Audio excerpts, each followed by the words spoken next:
Where were we?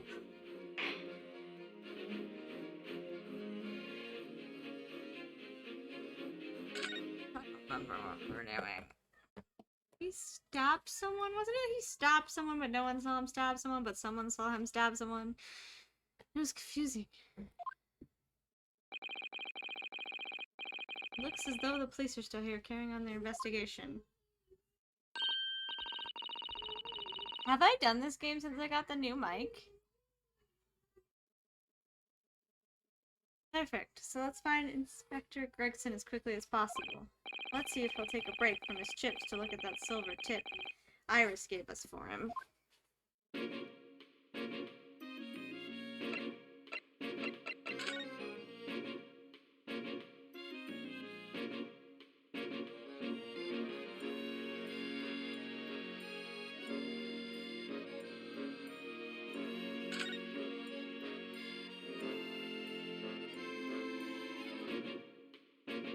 Got all this. It's been a while since I've played. Report records tell me.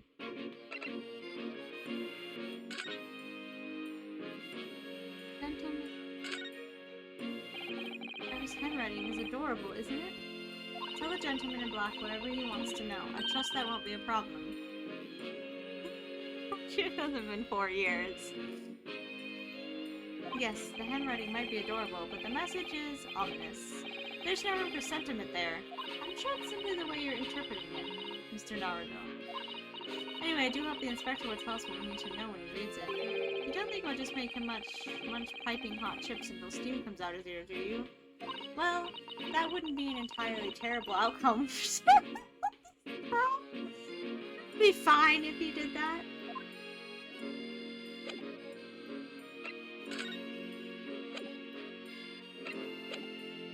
Accomplished nothing, to be fair. Oh, we already did all this. Oh, present. Jesus.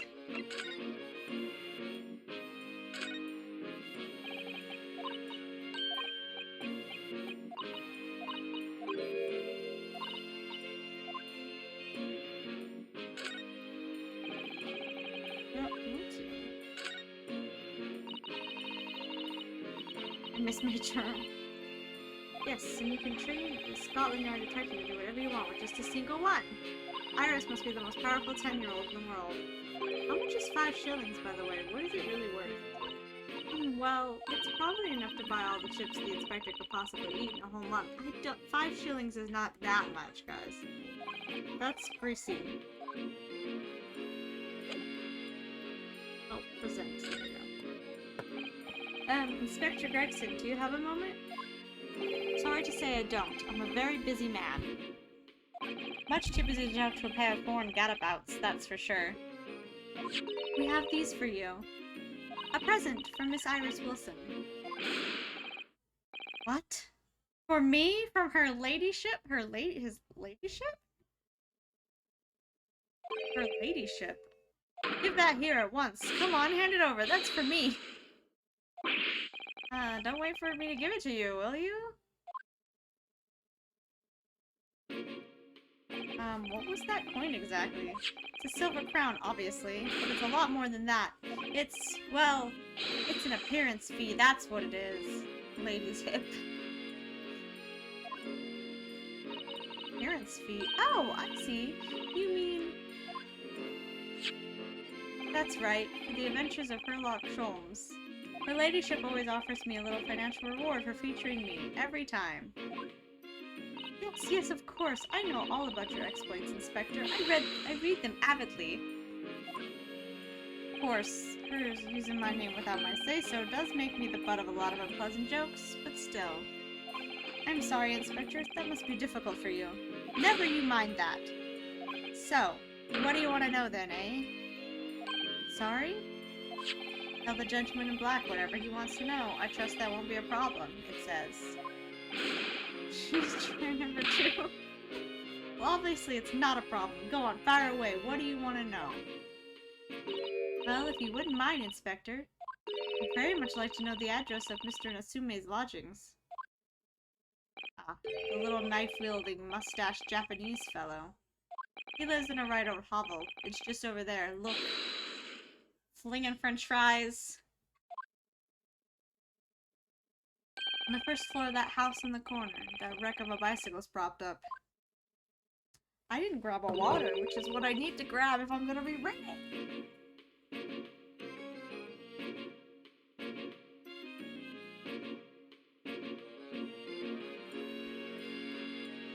I have water outside my fridge.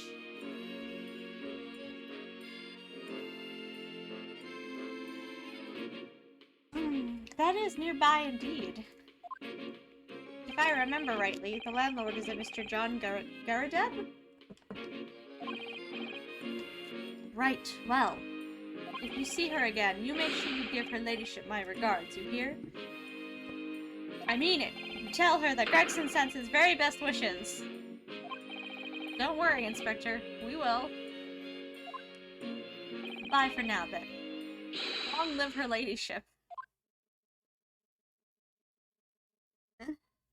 Well, at least he told us what we wanted to know before he left. Yes, so then, shall we go and see what we can find in Mr. Natsume's lodgings? Take my overshirt off. I wore this to look like, to have an Ignis-like outfit, but now it's too hot and I'm not playing Final Fantasy anymore, so I'm taking it off.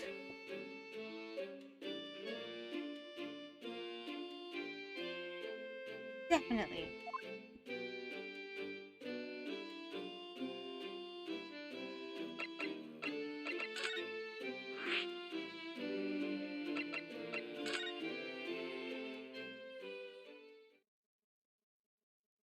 Oh, this is fun. This is a fun lodging. Look at this.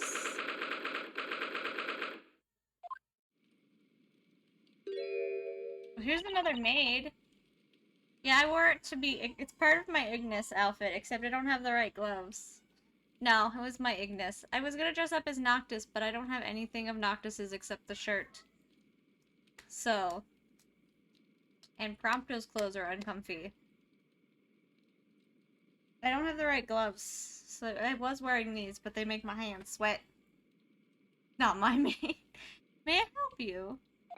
Ah, yes, would this be the residence of Mr. John Garadeb? Indeed it would, sir. And who may I say is calling? My name is Ryunosuke Naruto. I am... Mr. Naruto is representing Mr. Soseki Natsume. I believe he takes lodgings here? We would very much like to ask him some questions about our client.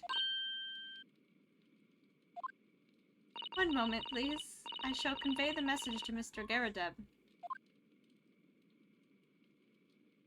You see that, Miss Susato? That was a real-life English maid. No! Why? Why are you guys so excited about that? I know, and as I understand it, anyone of standing in English society employs a number of household staff. But that was the very first time I've ever seen one in the flesh! Oh, this day keeps getting better!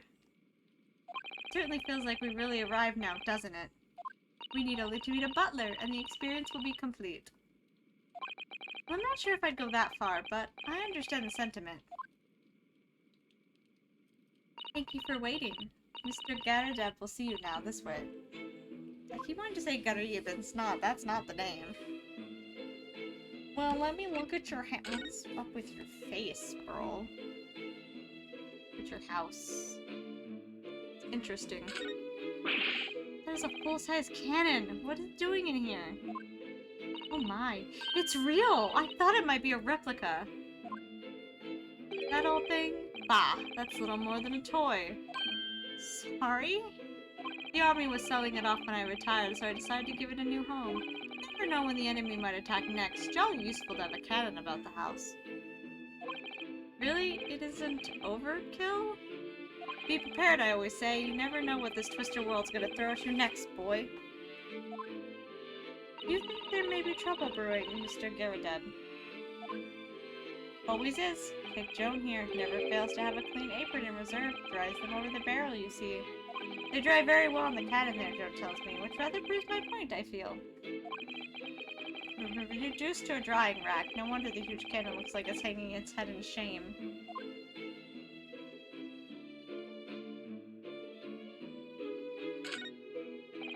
I notice you have a pile of books here, Mr. Garrett. Do you enjoy reading?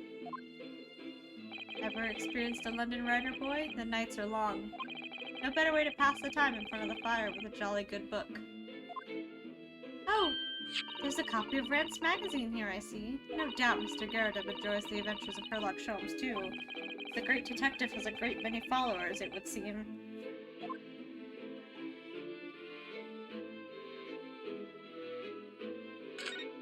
That uniform looks fairly ancient, doesn't it? It's clearly been well looked after, though. That old thing? Ha! Not much better than rags, really. Oh? Wore that ceremonial garb at my retirement bash, you know.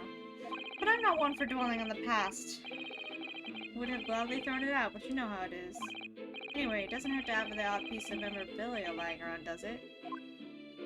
Oh, I see. Perhaps we should leave the past in the past.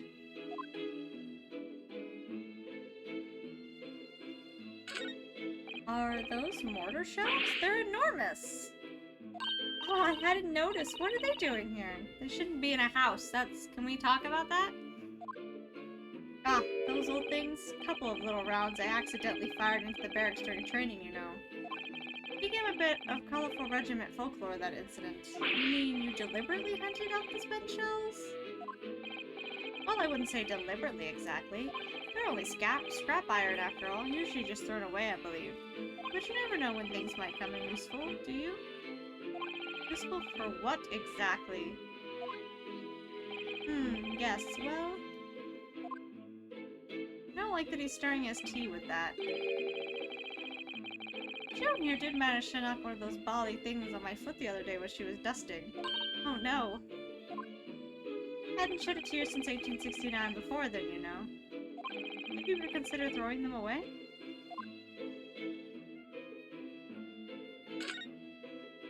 It looks like a Medal of Honor, and it's showcased on a very grand banner. Yes, it's displayed with some pride, I would say, although it bothers me that it's not straight. What? That old thing? Sorry? I should be glad to see the back of it, but the General would turn in his grave if I disposed of it. The wall's the best place for it. Keeps the bally thing out of my way. So it's just been polished to shine by accident, I suppose. There appears to be an inscription on the medal itself. Look.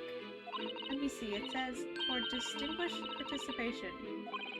Sounds like the kind of honors even I would be in line for. No one doesn't like to blow one's own trumpet, but I was given that for my time in the army. Can't measure an officer by the number of medals to his name, of course. Common knowledge in military circles.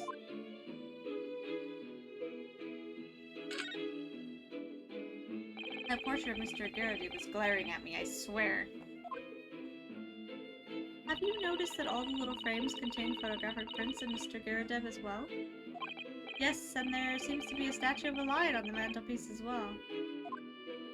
Ah, yes. Seemed to come back from the local pawnbroker with that little trinket. Seemed to come back? What do you mean? The chap who runs the place is a bally wizard. Went in to sell him something and came out with that thing. One point in fact, now I think about it, I rather often find myself leaving the place with something I don't need. Well, it certainly does seem surplus to requirements. Or throws for that matter. Let's not get thrown again. It's been a while. I like to keep it that way. That enormous screen, it must have been put there deliberately, surely. Yes, it certainly seems like someone's trying to hide something from view. I'm going to have a very quick look. Just a little peek. Maybe let's not, Miss Susato. I think the maid is going to head us off with a cup of tea. Oh, she tried. You can't blame the girl for trying.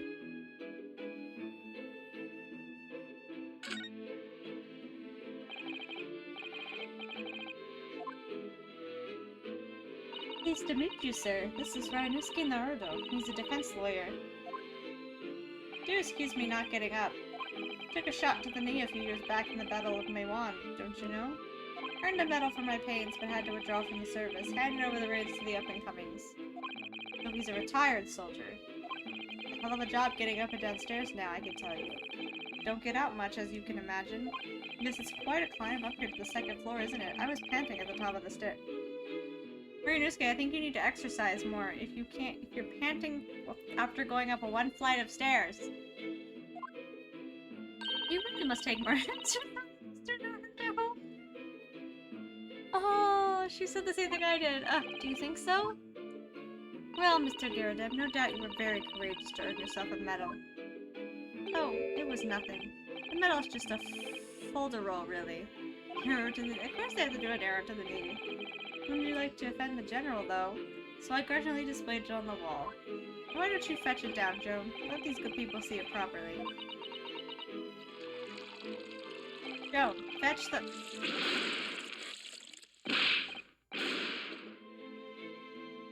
Okay, that happened. Oh, dear me, I do beg your pardon, sir. Jolly nearly took the skin off my hands. I shall be more careful, sir. There you have it, living the quiet life now. Yes, I see. Now then, I hear you want to know about the chap lodging downstairs, is that right? Yes, we would be very grateful if you could answer some questions for us. Only too pleased, naturally, especially if it helps to keep the peace here in Blighty. Fortunate alliance with the Empire of Japan recently, as I'm sure you're aware. We are Japanese, so yeah. The case is very much in the public eye, as it were. Oh, is it? Ever had some famous detective poking around, you know? In this old house, would you believe? Yes, Mr. Sholmes. Could have been. Didn't catch the chap's name. Not really my cup of tea, all that detective business. But you have a copy of Rant's magazine here, so... Eh? Ah, no. Anyway, the chap's investigating the foreigner's room as we speak. Who is in Sozeki-san's room? It's a bally nuisance is what it is. The whole neighborhood's twitching its curtains now. I don't like all the fuss. It's jolly unsettling. I didn't want to talk to you guys yet. I wanted to investigate. A young woman was attacked. Oh yes, I can make out the policeman on the far side of the road investigating the crime scene. The glass is rather murky, isn't it? You can't see very clearly. Does this thing open at all, I wonder? I shouldn't underestimate the bitterness of a London winter, sir. Sorry? As soon as you open that window, the tea will freeze in the pot. No Londoner would go opening windows at dusk in the middle of winter, I assure you.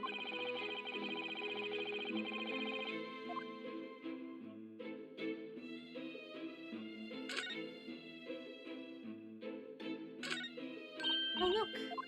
What a wonderful collection of cakes lined up on that gleaming silver cake stand. Lined up? It looks more like someone half demolished them to me. Afternoon tea is a time of indulgence, you know. It's quite the English way. It is Mr. Garrett custom to take 2 cakes with his tea. That sounds delightful. Oh, wait a minute. Though, there's at least 10 cakes on this cake stand. Hold on. Hold on. What hair?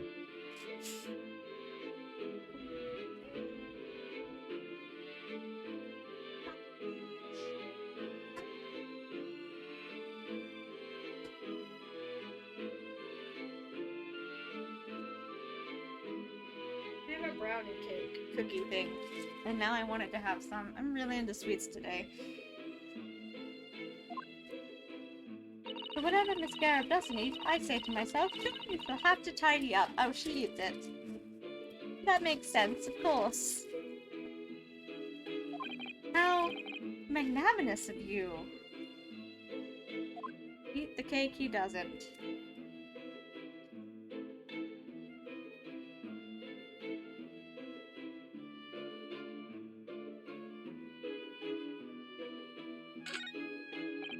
This crockery on display here. It's rather unusual, isn't it? Oh my, a genuine London dresser. Isn't it delightful?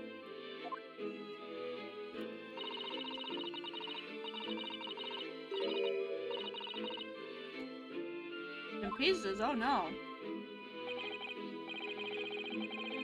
The word craft wouldn't do that Chinaware justice. I wonder. Perhaps the cannon was fired at it. Yes, probably something like that. Let's not delve too deeply here.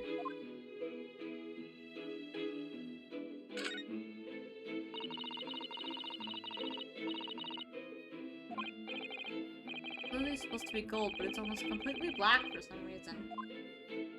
That old thing, yes. Just a cheap piece of ironmongery. Gimcrack, really. Used it when I was studying, don't you know? For my commission.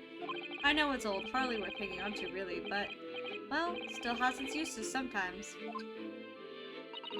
Does everything in this room have some elaborate story behind it? They're memories, Mr. Nardo. Memories.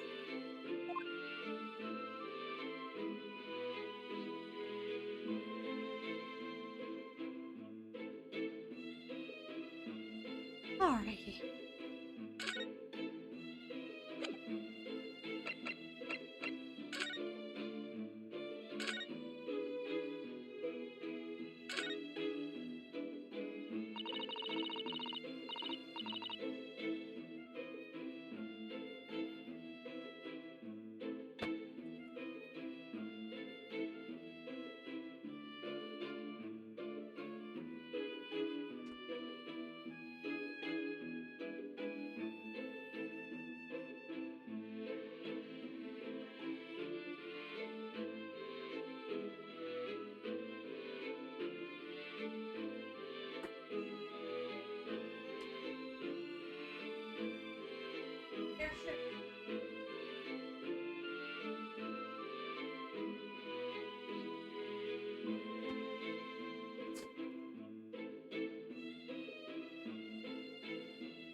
About Mr. Natsume then, Mr. Garada, please do tell us. Ah yes, the Japanese chap. Only been lodging here for a week.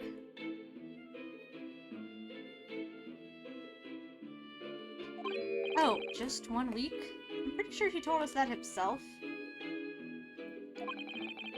So he moved in very recently then. I have 2 lodgers most of the time, one on the ground floor and one just below us. The first floor room became available a week ago. You see, there have been... God, lady. Oh my goodness, I'm terribly sorry, sir. I don't think you are. If you want to know my opinion, I thought he was a shady sort from the moment I set eyes on him. Oh? Why? He seemed to have a most nervous disposition, always shaking and looking over his shoulder. The man had shady written across his sweat-soaked brow, if you ask me. I said to myself, Joan, that man is trouble. Sooner or later, he's going to do something untoward. And I'm rarely wrong about anything. I won't be calling this maid as a witness, that's for sure. Is there anything else that struck you as suspicious about the man at all?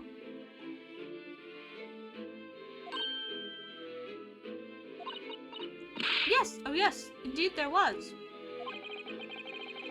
And she's dying to tell us.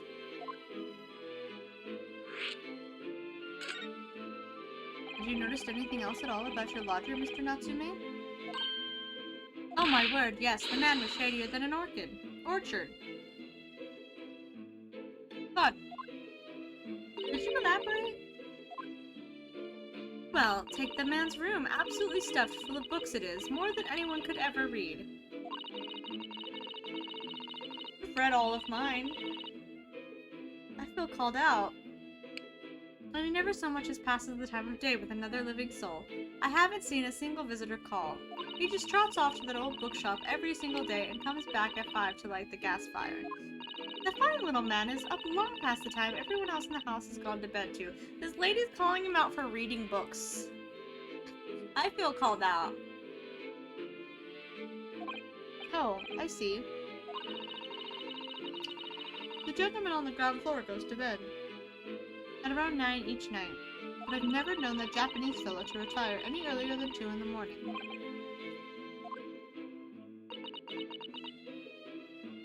Did you clarify something, I wonder? I mean, I have like at least 10 I haven't read. Been reading one of them slowly. I did just finish one, so I've started another. So we're getting there. What, pray? How do you know so much about Mr. Natsume's routine? Oh! I'd understood that neither of the lodgers live on this floor of the house, is that correct? That's right, yes. They're both below us, on the first floor and street level. Then how is it you know so much about the lives of your lodgers?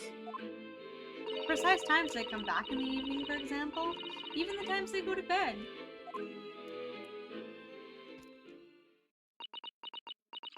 Uh-oh. Jesus.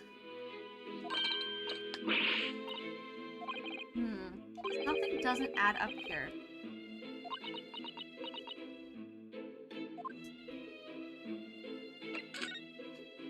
It seems that the incident took place at around 5 in the evening. Did you happen to look out of the window at around that time? The window. Yes, we noticed that the window over there looks out for Briar Road. The incident took place on the pavement just on the far side of the street. Was there anyone suspicious loitering nearby? 5 o'clock is dinner time in the Garadev household, so I'm afraid I don't remember seeing anything. How about you, Joan? No, sir. It would have been dusk outside already at that hour. With the fog as well, I should think it would have been quite impossible to see the other side of the road. Oh, I see. Did you notice anything else out of the ordinary then? Such as... anything at all, even if it seems unrelated.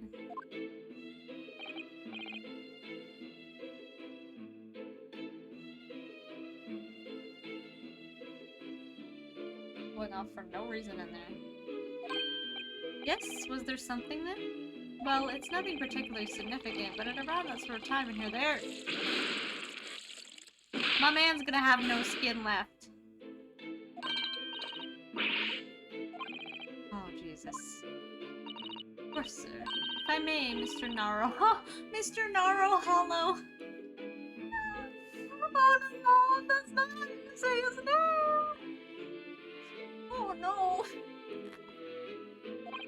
Oh, yes? I have an exceedingly good memory, and as far as I remember, nothing of any significance took place here at that hour. Nothing at all. Oh, really? Mr. Garadev? The way you were talking before, it sounded rather like there might have been. Oh well, as I was saying, it was just a trifling matter, really. Nothing of... Thank you for the host. Begging your pardon, sir. Nothing happened. Yes, quite. Nothing happened. We sat down to a quiet, uneventful meal. Joan? That's right, Mr. Garadev. What is the matter with these two? Sounds like something happened here in this room on the evening of the incident, but what? I wish I knew. How did you get them so dirty?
Goodness gracious!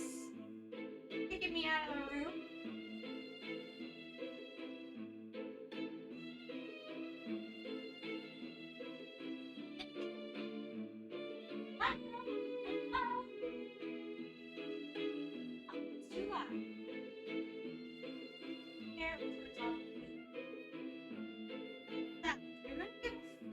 okay, kid.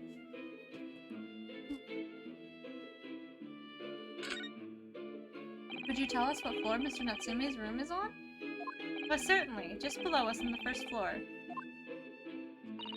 And Mr. Sholmes is investigating there even as we speak. Yes. He told me Knott's his name. I asked him to look into the matter, so I gave him the key.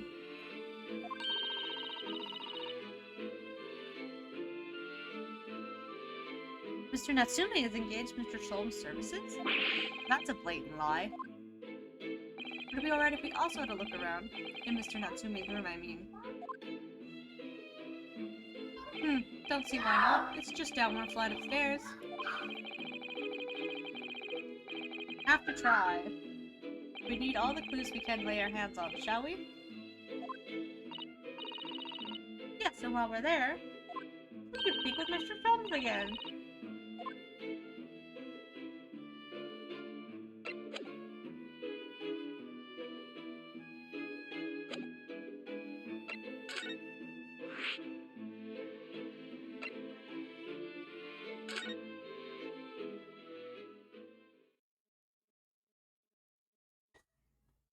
No jumping, okay?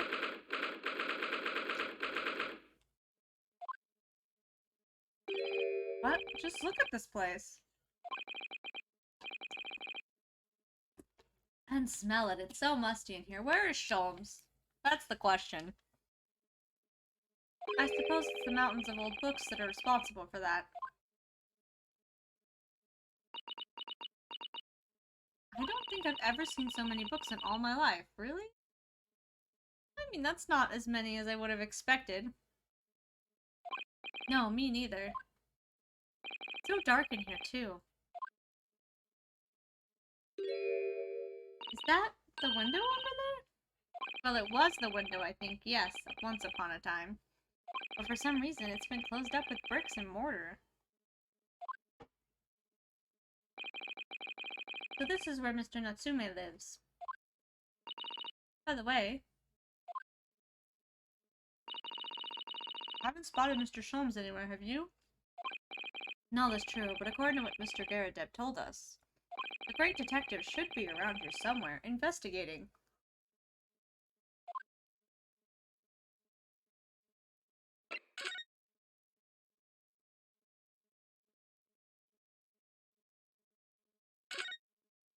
Oh look, it's a beckoning cat from home. It's a bit big and bulky, isn't it? Surely Mr. Natsume didn't bring that Maneki Neko all the way from Japan with him. I hardly think you're in a position to comment, Mr. Naruto. Are you forgetting the enormous Daruma doll that you brought in your luggage? Well, it can be dangerous traveling abroad. I wanted a lucky charm. I want to see what is... Hold on. What does the Daruma doll look like? How big is the Daruma doll?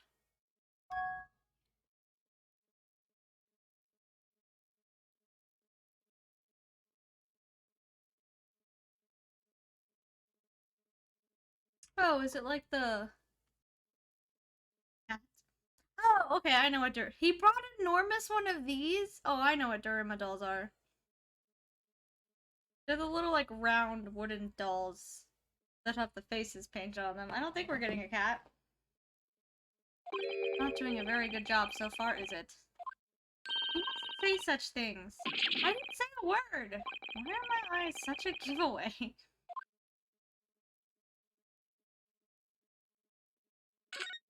There appears to be some sort of meter on the wall here. It looks very robust. I wonder what it's for. There's a slot for inserting coins in here too. Probably the hot water. I heard Neko. Oh, the little beckoning cat on the side. The cats that go doo, doo, doo. They're called beckoning cats. Or Maneki Nekos as well. Our book of knowledge. Ah, I believe that is a gas meter. Water was a close guess, okay? You need gas to heat up the water.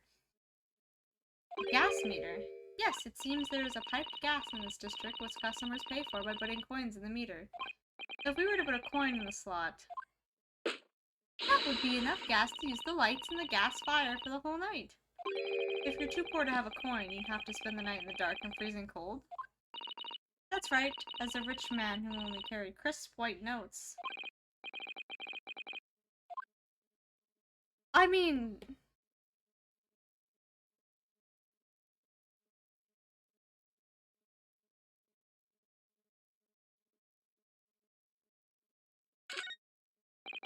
Look at all these books stacked up there. They almost reach the ceiling. They're all works of English literature, and they all smell so musty.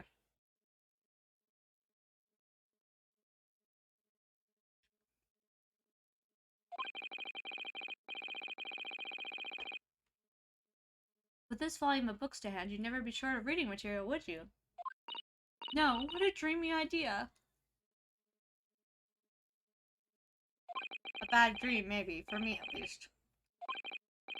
Mind you, I don't imagine the book that's at the bottom of the pile now will ever be read again. Also, reading it is an experience that comes but once in a lifetime. Just as the tea ceremony teaches us. Certainly didn't expect the conversation to turn down the path of tea ceremony philosophy.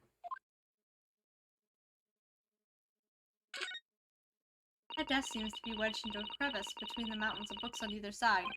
I suppose Mr. Natsume would sit there and read while stroking his cat. But surrounded on all sides by these towering old tomes, surely he dreamt of books every night as well. Yes, he must have done, mustn't he? Oh, what's this? It's a receipt from the second-hand bookshop. More books. Oh yes, Mr. Natsume's name is on it. Look, and the date of purchase. Ah, 2 days ago at 4:45 p.m. That's the day of the incident. That's just a short while before he was embroiled in the terrible attack. He must have been on his way back from buying some old books.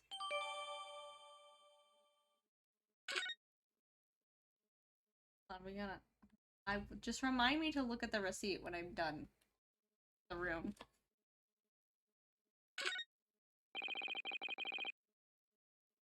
Could you even call this a window? I think so. It was a window at one time, after all. Although all that remains is a frame around some bricks now.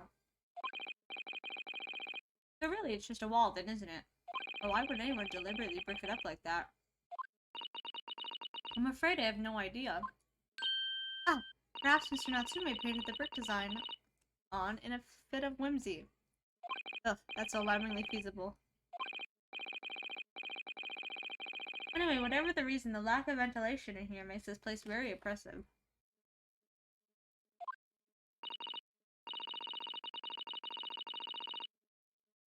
It does. I imagine being cooped up in a room like this would be extremely trying.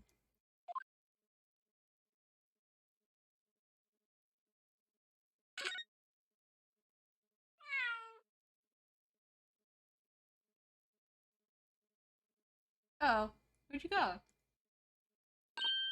My, what an adorable little cat!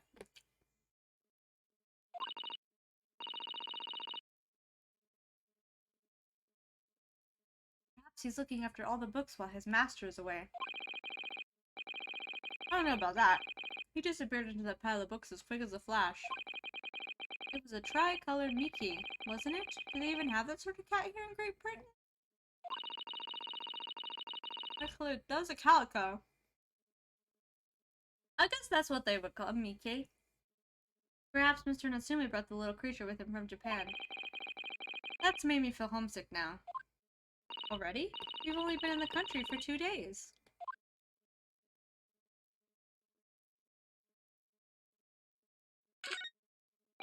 Look at all these balls of paper on the floor. There are notes scrawled all over them in English. We are getting a cat. I don't think so. Maybe Sherlock Holmes is getting a cat. I don't think we're getting a cat in particular. Well, it looks like the waste paper basket is so full they've just fallen out. I think Mr. Natsume must have been deeply immersed in his research, don't you? Or deeply averse to tidying up his mess. I wouldn't like to speculate which is closer to the truth.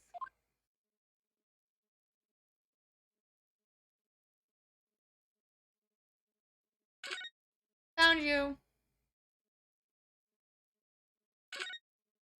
Ah! Mr. Naruto? Ah, there he is. Where did he appear from? He seems to be engrossed in the pages of an old book. I hope he won't mind if we disturb him. Hello, Mr. Sholmes? Ah, you two. Good day. Now let me see. Where was it that we met? Oh, Mr. Sholmes, we were together on the SS Burya. Yes, of course, the Burya. Let me see. What happened on that voyage? It was Kazuma Asogi. He died, tragically. But you were a great help to us.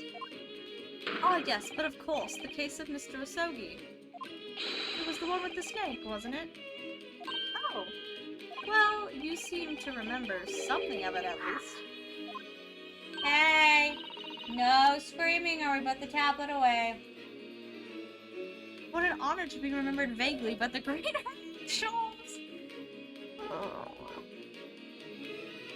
This is Mr. Oh, no, my dear madam. Hold your tongue. I pride myself on my superior powers of recollection. Your names are safely recorded in my brain attic. Brain attic? Brain attic? I can't wait to hear all the cat with this man.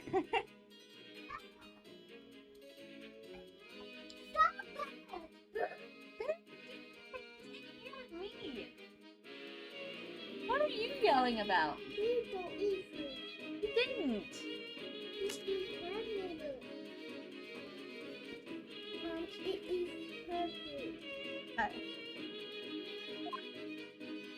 It's Naruto. And Mr. Susato, you were close. You were so close. Try the other way around, Mr. Sholmes. Oh, I lose the first round.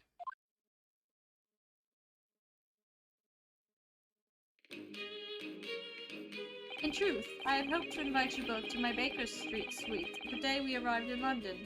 But some Scotland Yarders ambushed me at the railway station and whisked me away to a crime scene. It was an entirely trivial case, of course. I solved the matter in no more than 30 minutes.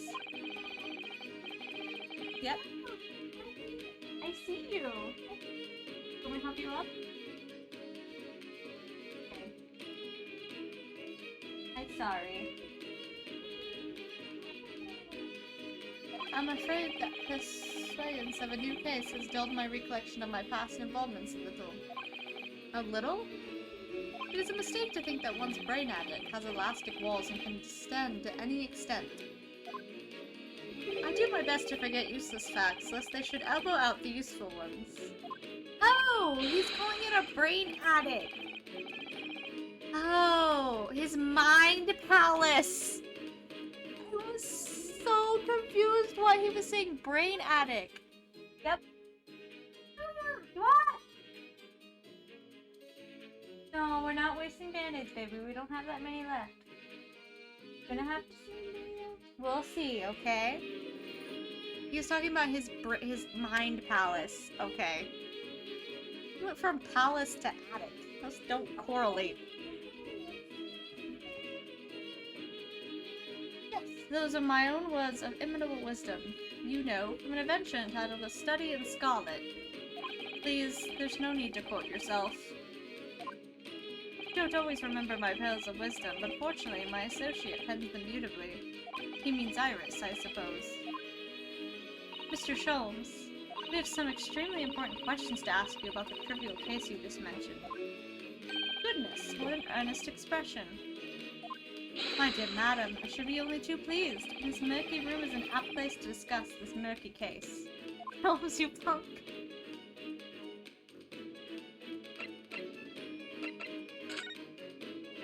Explored everything. Let's converse with the man. We know this to be the lodgings of a Japanese foreign student by the name of Soseki Natsume. It seems that you assisted in his arrest, Mr. Sholmes, for the stabbing of a young woman outside here on Briar Road. Natsume. Yes, I believe it was a name rather along those lines. But Mr. Natsume denies it. Was it really justifiable to arrest him for so little? I'm sorry, Mr. Sato, but I have not the slightest idea what you mean. What? I can't believe he was looking Susanna so squarely in the eye while feigning ignorance. I assure you I am not merely feigning ignorance. It would appear as if the pair of you are under some misapprehension. Oh? How? I assure you I have no cannot talk today. Recollection of accusing your stooped compatriot of the crime. But that doesn't make sense. The good detective of Scotland Yard made the following request of me, and I quote verbatim. We need you to ascertain the identity and whereabouts of a man seen fleeing the crime scene. Ah, a man. Seen fleeing. There were a number of books scattered on the pavement at the scene. From the book plates, I was quickly able to determine the bookshop from which they had been purchased. While speaking with the proprietor, I was immediately led to this address. Elementary, wouldn't you say? I believe there was a receipt around here somewhere from the establishment in question. So you don't think Mr. Natsume is the culprit, then? That I could not tell you. But it was aggravating my faculties. That's why I returned here. This place is such a trove of fascinating books I found I can't talk tonight, guys. Are you sure? I don't know if I should do any more of this already. I can't talk. I found myself quite lost. Beautifully. Hold on, I'm gonna get a hair tie. I need to put my hair up.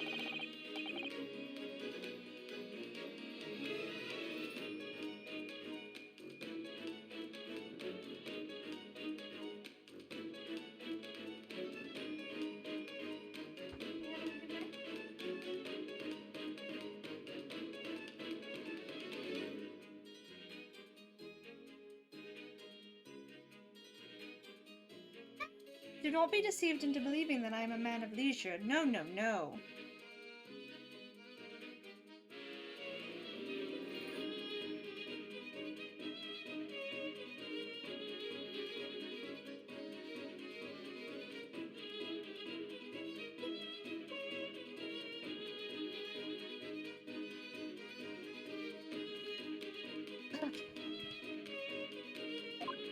Oh dear.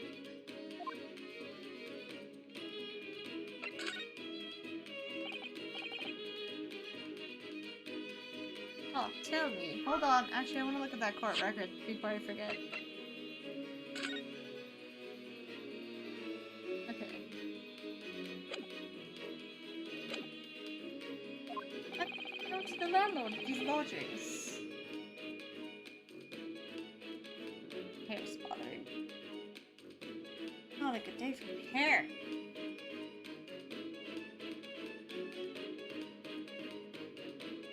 Yes, Mr. Garadeb, a retired military man.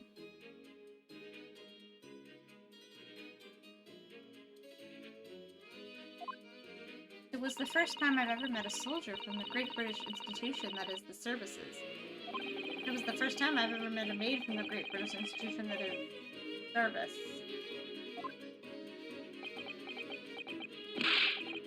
Of course you liked that, didn't you? You didn't think it was that funny? I do apologize. As you may be well aware, many households in London employ a maid. Yes, I read as much in my Great Britain primer. And so conversely, whether or not a household employs a maid has come to broken the social standing of those dwelling therein. To token their social standing, sorry? But simply, my dear fellow, those who employ at least a single maid are considered middle class. Those who do not are beneath that. In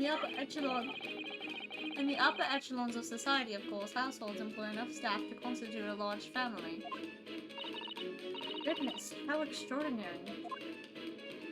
As you can appreciate, for those on the precarious boundary between middle and lower class, being able to afford just one maid is of the first importance. I had no idea, and it is for precisely that reason that I find great stimulation in the situation upstairs, specifically in the retired army veteran, Mr. John Garadeb. Oh? Capable as he is, the fellow is hiding something. Whether or not it imposes on the circumstances of his case, I am as yet unable to ascertain. I'm thoroughly lost on what he means to say. He thinks the guy upstairs is guilty or hiding something, but he hasn't figured out what it is. It wasn't that hard. Come on, Naruto. The room is thoroughly suffocating for the soul, my dear fellow. I assure you, any man whose lot it is to dwell in a place such as this will stab somebody sooner or later. Seems to be a stab no one. Ah, but sooner or later, as I said. After pain. I don't believe that's the issue here. About this dark little room, Mr. Sholmes. Why is there no longer a window? Do you have any idea? No window? Well, I mean, I can clearly see that there is a window of sorts. But it's been completely blocked with bricks. Oh. A good word. Ah, I see. The answer to that question is quite simple. Window tax. Window tax? What is that? Surely, not a tax on windows. Precisely that! Oh my goodness! Until relatively recently, a tax was levied on households in this country by the number of their windows. Those of lesser means, having inherited a sizable, costly home perhaps, rapidly closed windows up. While the rich opened windows here, there, and everywhere. In an effort to curry favor with those in power by furnishing them with large sums of tax money. How awful and unjust, forcing people to live in rooms devoid of light. Indeed, disease was rife as a result. So some 40 years ago or thereabouts, the window tax was abolished. But its legacy remains, as you can see, in squalid lodgings such as these, for example. I suppose Mr. Natsume's stipend for living here in London isn't very generous, perhaps. It appears so. I've done a little digging, and discovered that these lodgings were offered extraordinarily low price. Because the room is so awful or something. Mr. Natsume only moved in here about 1 week ago. Yes, that's correct. However, I don't believe the low rent is explained by the shabby nature of the accommodation.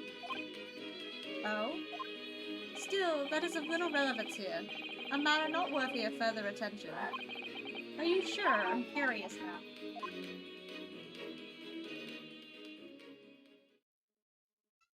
Well, I believe I've told you all I can now. Thank you, Mr. Sholmes. Ah, yes, Mr. Naruto. Was it not your intention to become a practitioner of the law? Remembered that, did you? Will you perhaps be offering your services in this very matter, I wonder? The occupant of this room, Mr. Natsume, was it? I'm not sure. Not sure? On what grounds? I actually defended someone in court here only yesterday. Really? Well then I congratulate you, sir, on an ambition realized, and so promptly, too. The thing is, it's really made me question things. Am I right to believe in my clients? To trust in their innocence? Yes, trust. Sholmes. Natsume didn't do it, did he? My dear fellow, I had the first idea! Oh, but... I thought that's why you were here. Didn't you come back to investigate? Ah, yes, that was indeed my initial intention. But there were simply too many fascinating books here. I couldn't possibly ignore them. Me? Oh my god, me in a room full of books. Nevertheless, there were two facts that I can state quite unequivocally. The man who fled from the scene of the crime 2 days ago was the Japanese occupant of this room. And there are witnesses who swear to have seen the same man commit the crime. That is all I can say. Ah, and one more thing. Oh, what is it, Mr. Sholmes? I cannot say with any certainty whether or not it is the relevance of this case, but I am quite sure the retired army man who owns this property is hiding something. Mr. Garrett Evans? He said as much before, didn't he?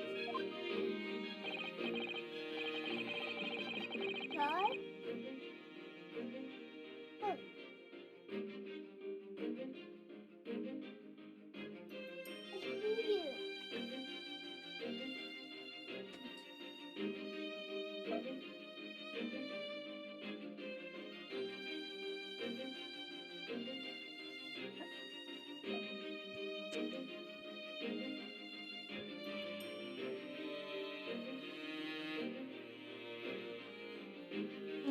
present, this is really all that plays on my mind in relation to the case. Naruto, as yet our investigations have uncovered nothing that can help establish Mr. Natsume's innocence. No, you're right. Perhaps it's time we probed a little deeper into Mr. Garudev's secret. Just remember, I cannot be sure whether Lala's secret will prove to be of relevance or not. But I wish you every success, of course, Mr. Naruto.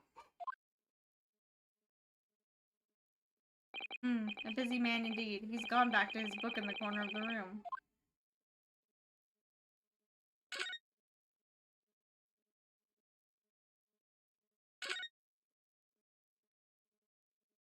Guessing we go here.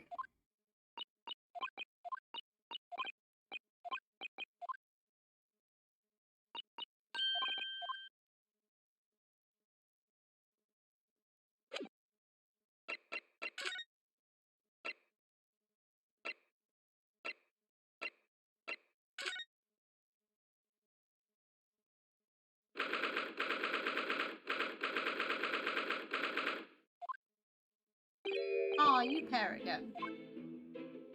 Tell me, what was the detective chap, I forget his name, hard at work down there? Mr. Sholmes. Ah yes, rings a vague bell. All that detective is nothing, I'm afraid. Well, Mr. Sholmes is in his element down there. Really good show. Another cup of tea, if you please, Joan? Now then, why don't you tell me what...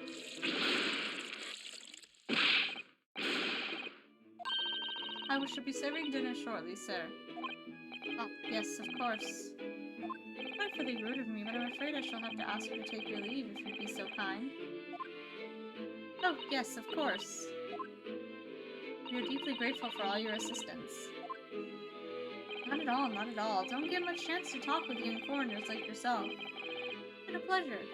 Best of luck and all that. Perhaps you could see yourselves out?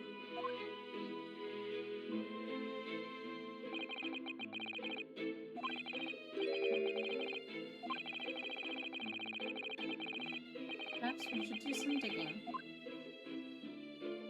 This is behind this, isn't it?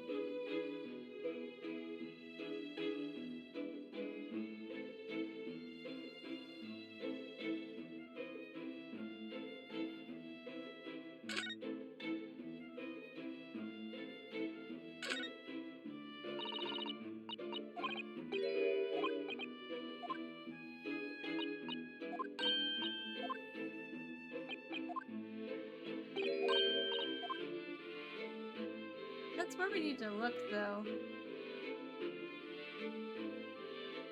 Oh god! I didn't see him in the window.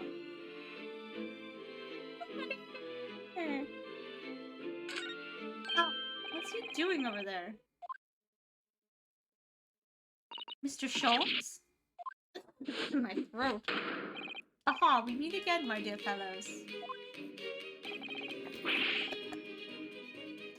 Good gracious, when did you sneak in here? I have the same question. Hello, Sholmes, sir, at your service. What are you doing over by the window? I'm given to watching the evening skies, the sunsets, madam. Yet sadly, cheerful as the room downstairs undoubtedly is, it lacks an aperture for such observation.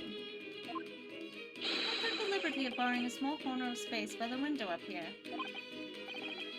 Keeping an eye on windows at dusk is the prudent thing to do in London, I'm gathering. And one other thing, Mr. Naruto. Oh? Me? I thought perhaps you might be in need of a certain great detective's great mind. Wait, he's not talking about... Is he... I didn't expect to be going through that again so soon. You mean, Mr. Sholmes? There is a mighty secret in this modest room. My eyes see even the most trivial of trifles. I take it you're prepared, Mr. Naruto. I think so. There is just time enough for one of my greatly admired great deductions. Let us conclude the matter before dark.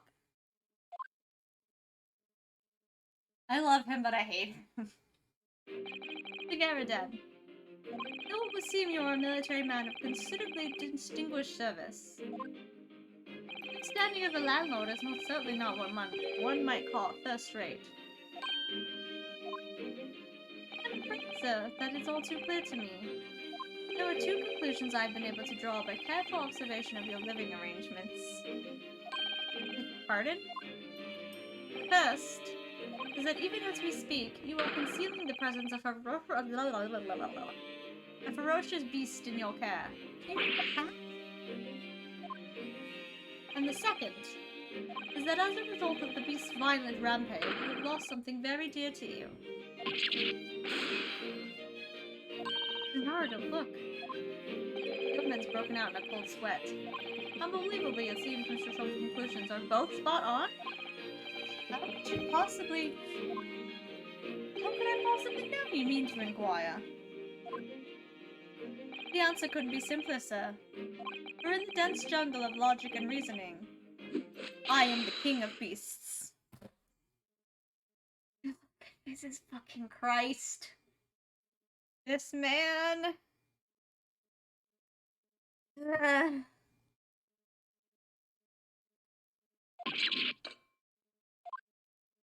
And I know only too well that wild beasts are not so easily tamed.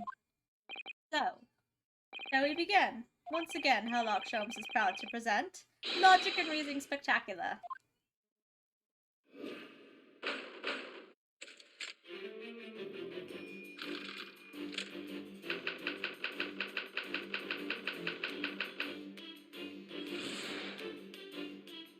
It certainly shouldn't take a great detective to see that a fearsome beast has been on a rampage of late within these four walls.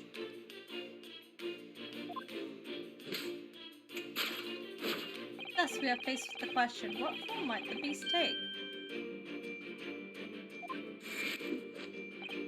Ah, for a man with military breeding, your eyes are uncommonly candid. Yes, he would. My glasses got smudged, hold on. So much is happening right now.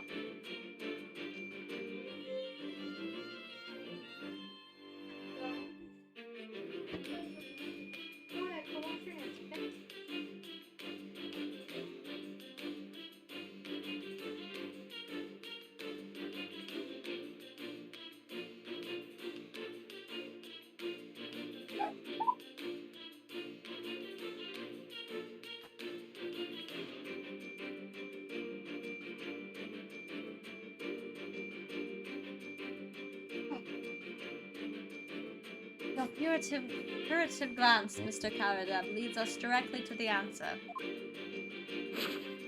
The true nature of the beast that has run rampant here is revealed by that lion statue. He's gonna say something so fucking stupid at the end of this. Yes, though an army man, you appear unimposing at best, a fact that has fueled your admiration for the mighty lion, the king of beasts. What is this piffle, I ask you? In the end, your admiration became so great, in fact, that you had a living, breathing specimen shipped in from India, which you tried to keep in this very house. Yet living with such a wild beast proved more difficult than you had imagined. Chilling traces of a wild rampage are still very much in evidence. Yet as we look around, the beast in question fails to present itself. Where could this angry creature have disappeared to? Downstairs. It's the cat, you fuck. I pray you do not consider me unchivalrous. It is plain to me that with one glance in your direction... It is? Your dress pocket gives us handsome clue as the beast's current whereabouts. Oh, maybe he did have an actual lion. I assumed it was the fucking cat. But protruding from it is a handbill advertising a circus show. Yes, you sought to dispose of this terrifying lion, Mr. Garadeb, at Batty's Circus, a traveling show currently sojourning in a nearby park. I've observed the tents. You sold the savage lion, sir, to the circus troupe. I most certainly did not. I believe I've made my point. The fearsome beast was ran amok in this room. It was an Indian lion. And a simple visit to the circus now will reveal the lion prancing jubilantly through a ring of fire.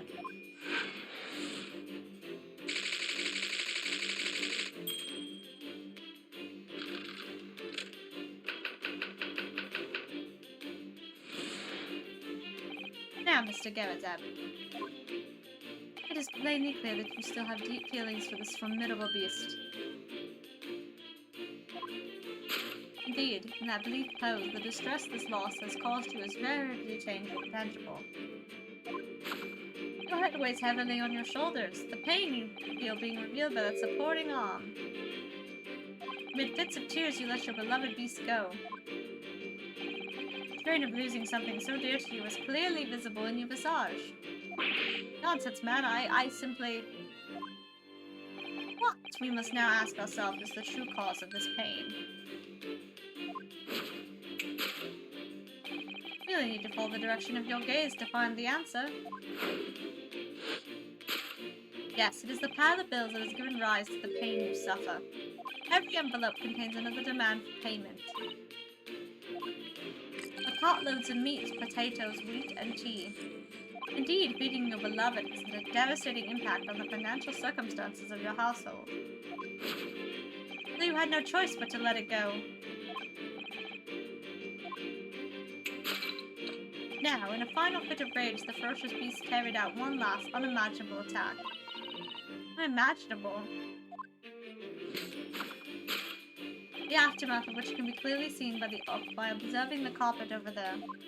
Very expensive woolen carpet, if I'm not mistaken. Oh dear me. What could have caused such a destructive outburst? This time, madam, I'm afraid it is you who has inadvertently revealed the truth to me. Your wandering eye has settled upon the answer very neatly indeed. Yes, to explain the dire state of the carpet, we need only to look at the Tower of Cakes. What if it is the cat still?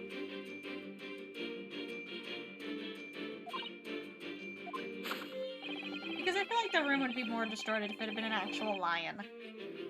There is no creature more dangerous on this earth than a beast with an unsated appetite. Was it or was it not once said by a certain noble woman, if they have no bread, let them eat cake? But she didn't actually say that. Food is at the heart of all tragedy, in fact. Whatever do you mean? Having tired of the taste of cake, the beast began to stalk its next prey.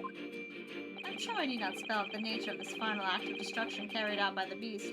There's only one logical conclusion. Whipped into a frenzy by hunger, the lion attacked and ate the carpet. No, no, no, no, no, no, no, no. It knocked over a lit candle from the candelabra and lit the carpet on fire. Didn't bite the carpet. These teeth marks in the carpet are a perfect match with those of a lion I once saw in India. I could have given him the first one, thinking it was a lion. Can't give him the second one because he's so fucking dumb. Thus concludes Sherlock Holmes' great deduction of this beastly puzzle.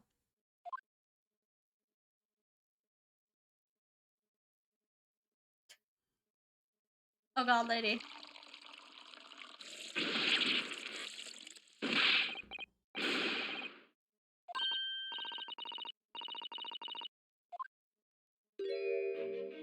My deductions can be startlingly sharp. It stands to reason that your cup runneth over.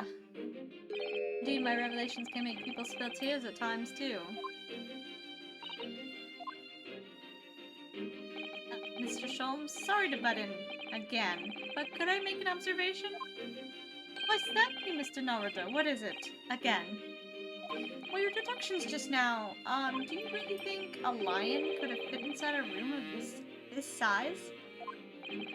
Indeed, it is the only explanation for the facts. Terrifying truth all too often lies beyond the realms of common sense. But wouldn't it be an idea to consider what lies inside the realms of common sense as well? But if an uncaged lion had run amok in this very room, surely Mr. Garadeb and his maid would have been hurt, or worse. Oh, that's where you are stuck. No doubt the former military man held his own against the beast using that large cannon. I thought you said they sold the lion to a circus. And what about the food? Meat and potatoes are one thing. But I don't believe I've ever heard of a lion that drinks tea. Oh, my dear Miss Susalto, it occurs to me with some regularity that irrespective of race and breeding, whenever anyone lands on Great British soil, they are infused with a highly appropriate taste for afternoon tea.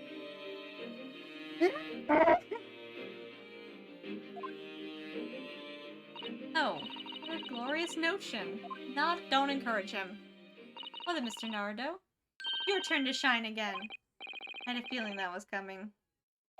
Slight massage, that's all Mr. Sholmes' deductions need.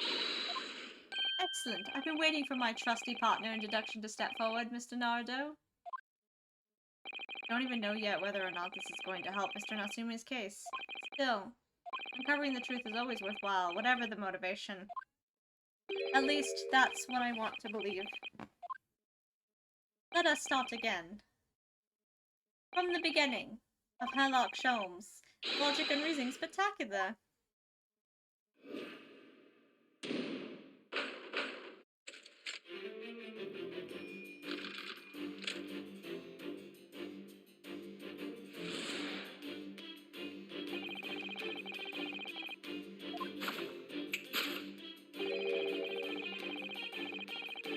It's the cat.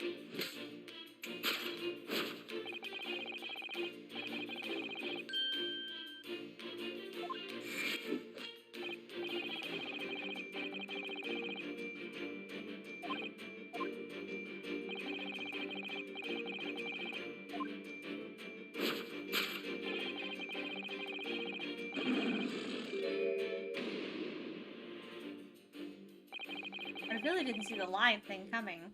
No, but if you observe Mr. Garradeb's reaction, it rather seems as though some beast did indeed run amok here in this room. Yes, something with a very fierce nature. But it couldn't have been a lion transported from India. So what was it then? Let's follow Mr. Garradeb's gaze. That will lead us to the true answer. Picture, I'm assuming the picture.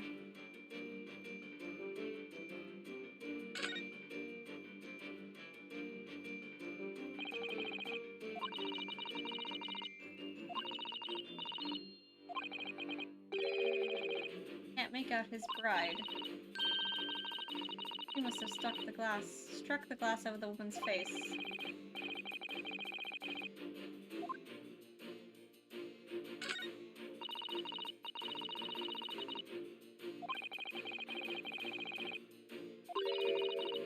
Powerful will be kinder than plump, Mr. Naruto. Yes, she certainly looks like that. There's a lot of horsepower there. Not someone you want to upset, that's for sure. The maid his wife? Yes, that's her unusual design. Looks like some sort of embellished sunflower. Take that!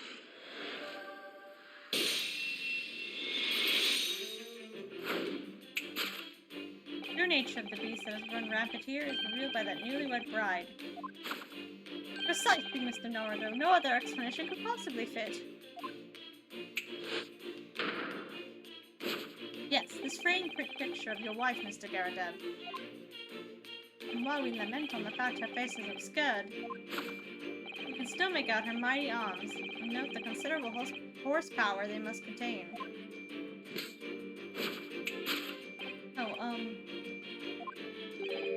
Indeed, surely any woman of powerful constitution would be honored to be described as a beast. Honored might be stretching a point. Too late. The fact remains the beast, which so clearly savaged this room, was your wife, Mr. Garradeb. I did not see that one coming. Chilling traces of a wild rampage here still are very much in evidence. Oh. Yet as we look around, the beast in question fails to present itself. Where could this angry creature have disappeared to? Damn. I pray you do not consider me a chivalrous, but it's plain. Yeah, okay. He's already said this before.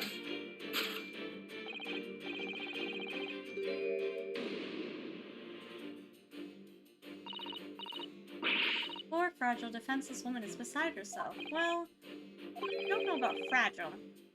Oh dear. Anyway, Mr. Sholmes is quite right. There's no sign of a Mrs. Garrideb anywhere. But it seems there may be a clue as to whereabouts. A clue that the maid is trying to hide. Where Mr. Garrideb's wife could be.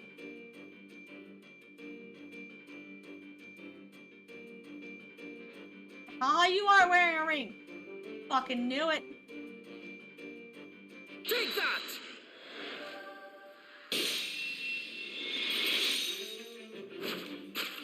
Wedding ring gives us a handsome clue as to the priest's current whereabouts. Indeed it does. That flowery band gleaming on your finger gives you away. Oh, it's the identical to the one shown on the hand of Mr. Garrideb's bride in this photographic print. In other words, you are no ordinary household maid. No. Well, Mr. Garrideb's lucky bride, you, or Miss Garrideb herself.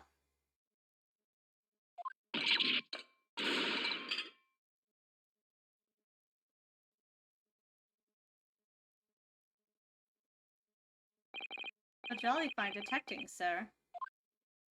As you rightly surmise, this is the wife, yes. My Joan. Rather let herself go, you might say, but she was corker. But really, you don't live in the most comfortable of circumstances. After all, you are a retired army man, yet you are in the business of renting out rooms. I would assume, therefore, you have insufficient means to employ a maid. Would that be correct? It's not right, I tell you. It was second lieutenant of the 3rd Regiment. A man has his pride, don't you know? Golly, it's a sorry thing when a chap can't even afford to have a single maid in his employ. Yes, here in London, one is rather judged. A household cannot be considered worthy of society if it employs no staff at all. Though in my considered opinion, such concerns about appearances are a folly. You mean Mr. Garrideb has his wife work as his maid? Precisely. Am I right, Mr. Garrideb? Only in company, obviously. But listen here. This must remain a secret. Tip-top secret, please.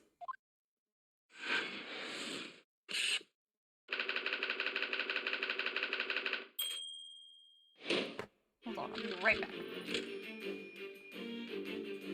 Crying baby girl.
If it's not a loss.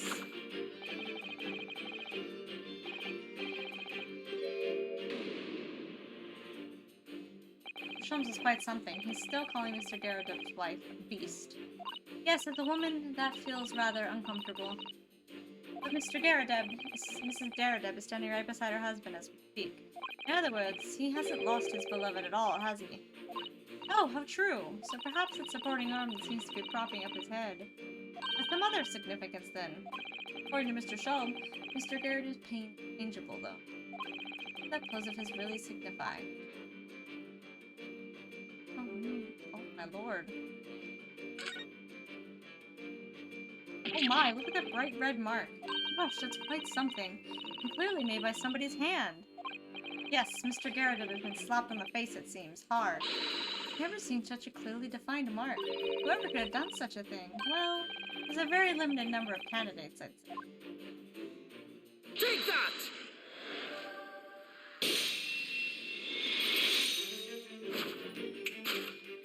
Your head weighs heavily on your shoulders. The pain you feel being revealed by that slapped cheek.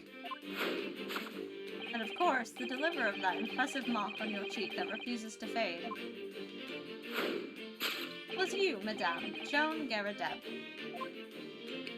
Oh yes. You have been desperate to hide that slap mark on your cheek, sir.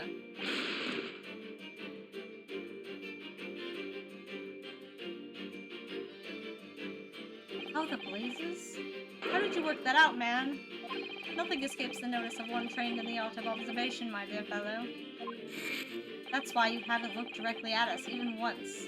You keep your other side from view. Well,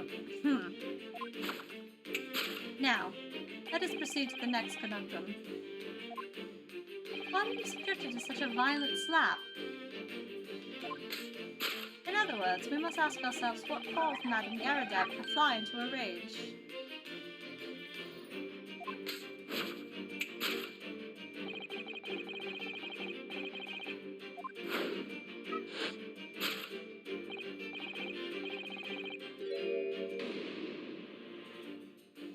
Didn't Mr. Sholmes say that the bills were all for lion fodder? Yes, but now we've established the lion never existed, which can only mean that the thing responsible for gobbling up all that food, Mr. Garrideb's wife. Mr. No, she's a person, not a thing. Yes, well, she's also a person who gave her husband a mighty slap around the face, one so hard that it left a perfect hand mark, in fact. Yes, why would a woman want to hit her husband with such force, I wonder? I'd love to know the answer to that question.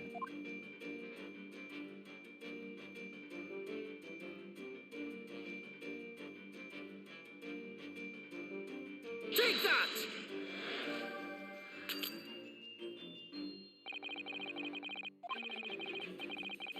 Oh, never mind. It was the I thought it was the kissy mark.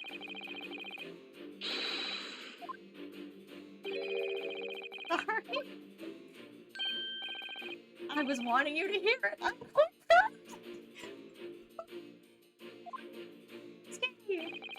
I find myself wanting never to have heard it. I'm quite pained by it, in fact.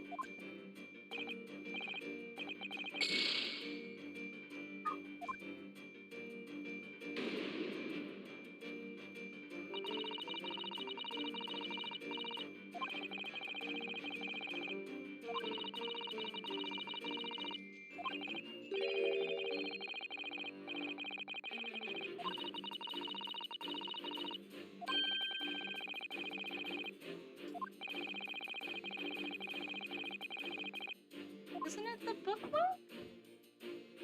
Would it not be the book? I'm very confused. Is he on the bookmark though?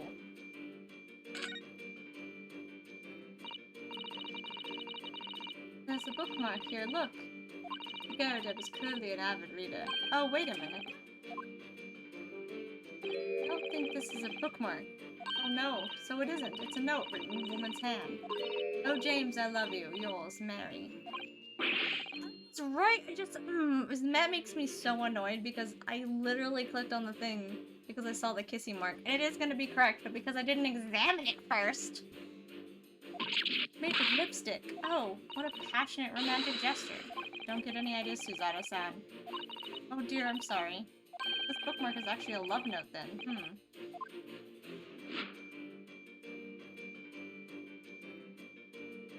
ever-living hell out of me, video game. Take that!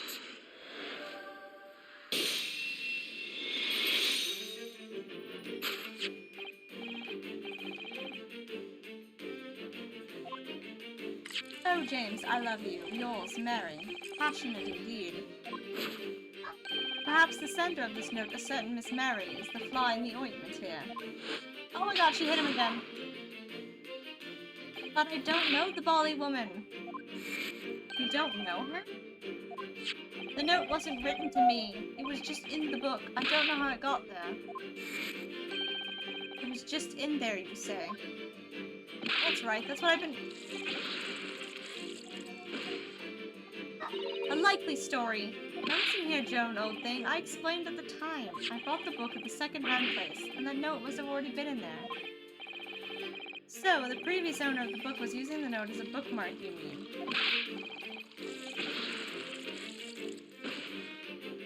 A likely story. For heaven's sake, woman, look at the name. It's written to James.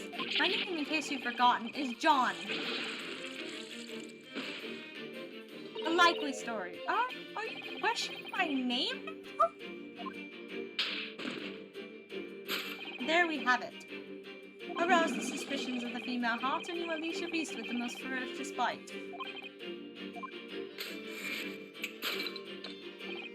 To the bridge, the last man to attack.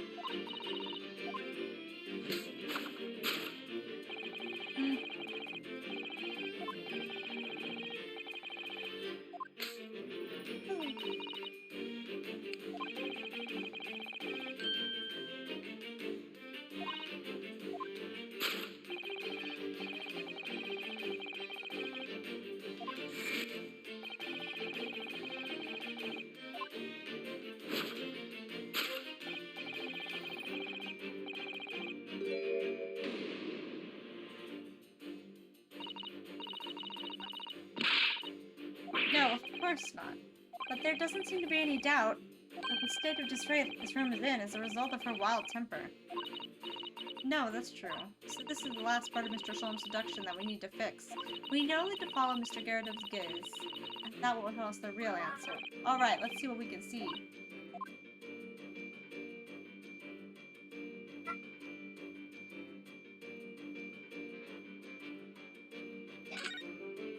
This looks like a very old candlestick, doesn't it? The base looks too small. Surely it's very unstable. Looks to me like even the slightest knock would make it topple over. Oh dear, that would be dangerous. Wait, take a closer look at this. There's one candle missing. Yes, I didn't notice that before. Why is that, I wonder? I know why, because this is the answer. Because Look, there's a candlestick on the floor, by the way.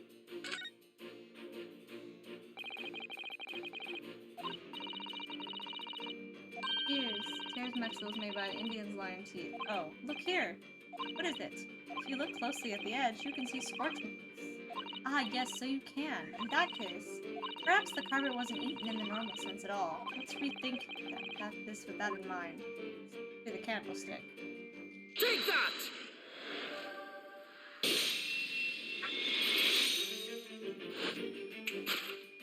Yes, to explain the dire state of the carpet, we need only look at the candlestick. Most illuminating, my dear fellow, and of course the only possible way out of this logical labyrinth. The remnants of a ferocious attack in which the carpet was devoured are clearly visible. Indeed they are. The scorch marks at the edge clearly give the truth away. Scorch marks? It would appear that this room was the scene of a little marital altercation. Garrett's mighty arm muscle left an impression not only on her husband's face, but on the entire room. The force of her strike caused the candle to fall from the holder. And in seconds, the carpet was alight, and the whole corner of the room in flames. Yes, the most ferocious beast in the world is neither a violent lion, nor a vengeful woman, but fire. And in this room, that ferocious beast bared its claws and ran amok. Eloquently put, my dear fellow. So you see, there is but one conclusion here.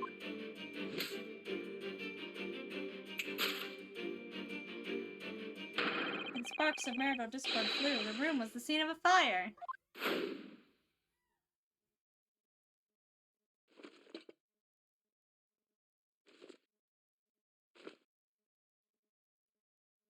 Mr. Sholmes, sir. I salute you! Okay. Oh, dear lord.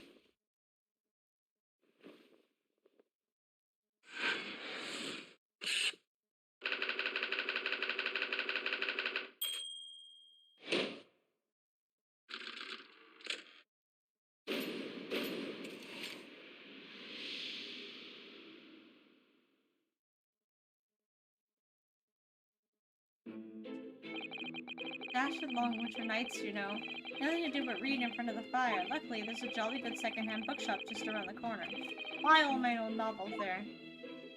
And in the pages of one particular novel, you discovered some rather illicit material. Which your wife admonished you harshly, it seems. I don't know about admonished. Demolished might be rather closer to the mark. And beast is most certainly an apt...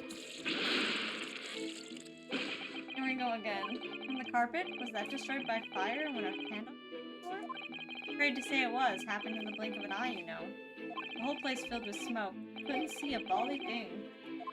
I was caught between the old stick and the raging flames. A horrid picture, sir. One that would have been most entertaining. That's sympathy for you.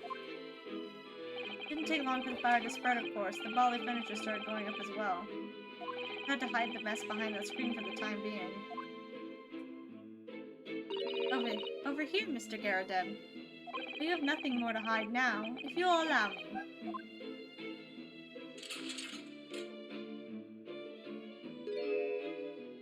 Had all my favorite old novels in that case. As soon as the fire got a hold of them, that was it. Whoosh! Up in smoke. And the wife started hurling things at me. What a terrible sight it must have been. There was I back up against a window under heavy enemy fire, incendiary books incoming 10 to the dozen. Worst of it is, I lost my favorite, book called The Lion's Pride. The Lion's Pride? Oh yes, your notorious love of big cats coming through again. I assure you the title didn't influence my choice in the slightest. The poor man really did lose something dear to him as a result of a ferocious beast's rampage. The Sholmes' deductions turned out to be correct once again. It can only be described as a great British wonder. I tell you, it was total carnage, flames everywhere, and the old stick in full fettle. Out of interest, what time of day was that? Not sure I can remember. It was 2 days ago now. Let's see. Around 5 o'clock, I think.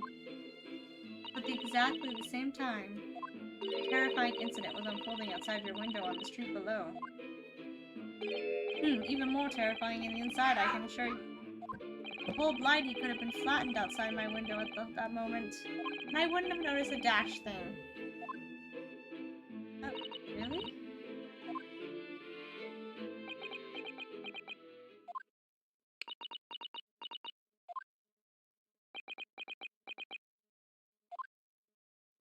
Mr. Sholmes?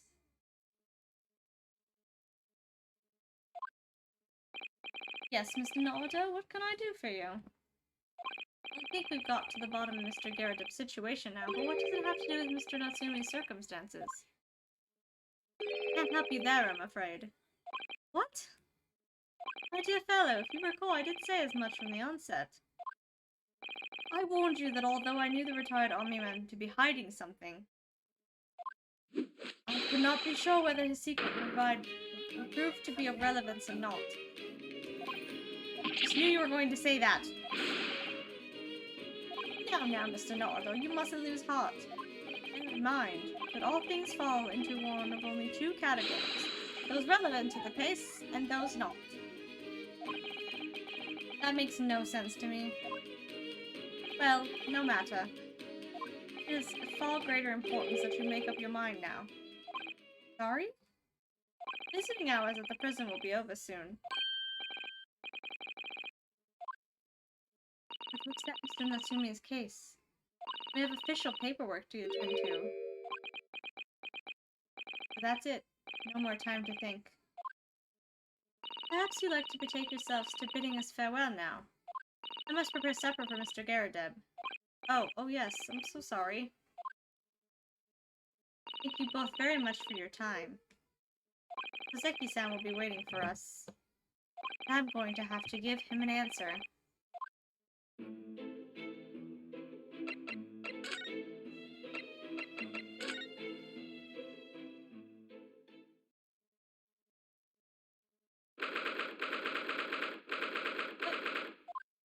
Oh. Time, Mr. Naruto. We must hurry back to the prison. Yes, I know. Let's hail a car. Oh. What's the matter? It looks like something's going on over there in front of the Garadeb's house. What in God's name?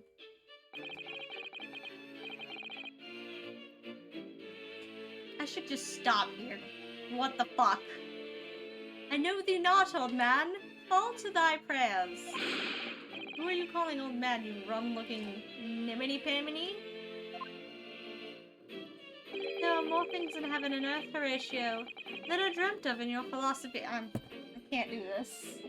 I can't do this. What the fuck is happening?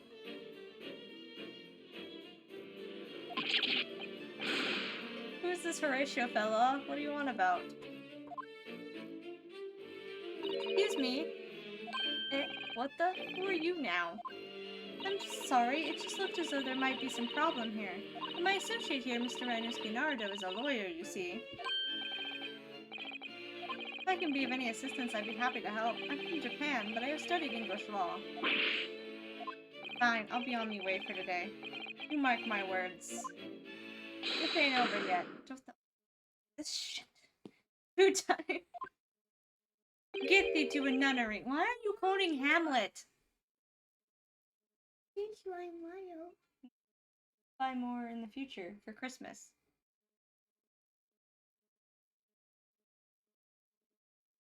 Yep. Daddy did say. Do I look like a blooming nun to you? Are you quoting Shakespeare? I hope you're not injured.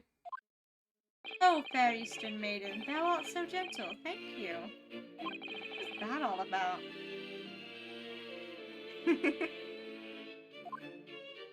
There are more things in heaven and earth, Horatio, than are dreamt of in your philosophy. Please stop saying that. I'm not Horatio either. Forgive the inquiry, sir, but are you a lodger in the Garadeb residence? Oh, fair Eastern maiden, thou art so right. Yes, I do dwell in this humble abode. And yep, this must be the man. You happen to know the other lodger who lives on the first floor? Ah, yes, a gentleman named Natsume. Oh, more worthy a polemist in my battle of words never could there be. Ha! Sorry? What all did you say? Who is the stronger, Hamlet or Macbeth? Mr. Natsume and I sped long into the night. I see. I don't fully understand, but it seems Mr. Natsume and this gentleman are acquaintances, at least. So fair maiden, so good gentleman. I can tarry here no longer. Farewell! I didn't really understand him, but I think he's returned to his room. He's unaware of what happened to Mr. Natsume, so he can't really help us. Seki-san and the men as lodgers, the Garadeb house is certainly full of eccentrics. Anyway, I'll go find a carriage. Yes, I'm sure Mr. Natsume is eagerly awaiting our return. Hope we can get to the president before visiting hours are over.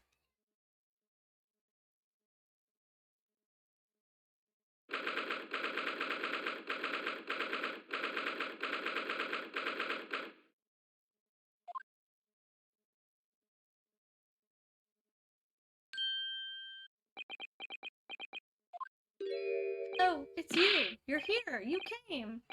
Welcome, student Mr. Naruto, Esquire. I can't believe you came back! I'm so touched! We're so sorry to have kept you waiting, Mr. Natsume. Oh, no! Think nothing of it. Relax. If I were a cat, I would purr with pleasure at the company of such fine compatriots.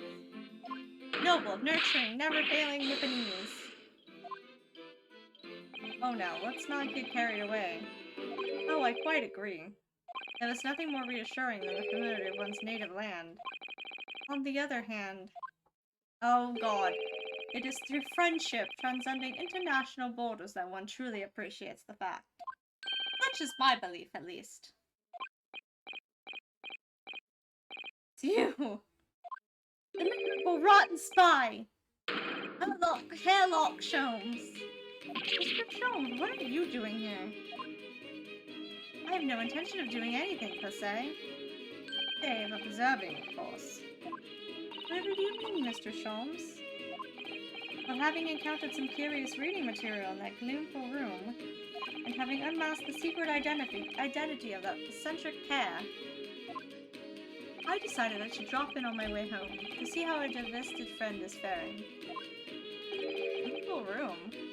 At least your accommodation here offers a window, my dear fellow. In that sense, it is the superior option.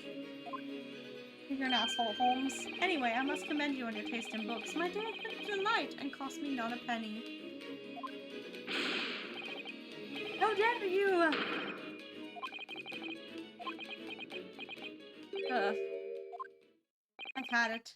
I'm through. I'm at the end of my rope. I should never have come to Great Britain. It was a terrible mistake. Haunted by spirits in those accursed lodgings, no doubt my luck will be cursed at tomorrow's trial as well. My whole life is bedamned!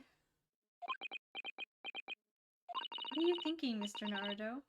He mentioned that once before, didn't he? That his lodgings were cursed, I mean? There was much truth.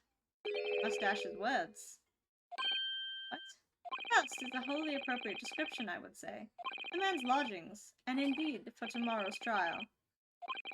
That's supposed to mean...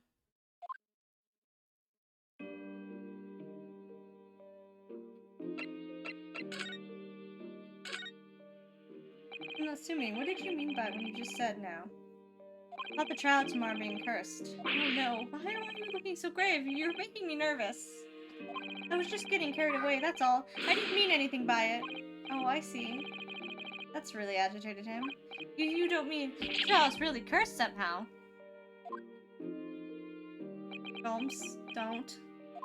You're referring to the prosecutor? The Reaper of the Bailey? The Reaper? Oh no, what do you mean? Please tell me, summarize it succinctly in 16 salient words. I can't with this. I just want to get to the trial so we could stop. Or at least a decent stopping point.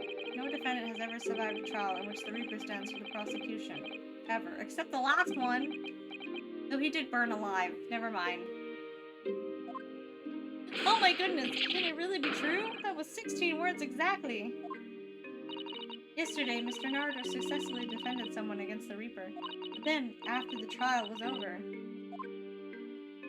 the defendant passed away in unusual circumstances. Mr. McGilded.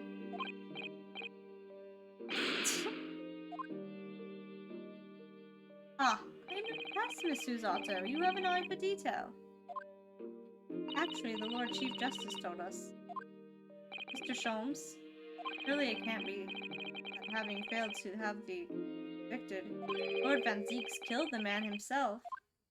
Oh no, he couldn't have, surely. Such wonderful notions! Sorry? The man isn't a mass murderer. He's a court prosecutor, my dear fellow. Oh yes. Why, of course he is. Ah, of course he is! Don't to scare me! Yes, we will. We'll play it more next week.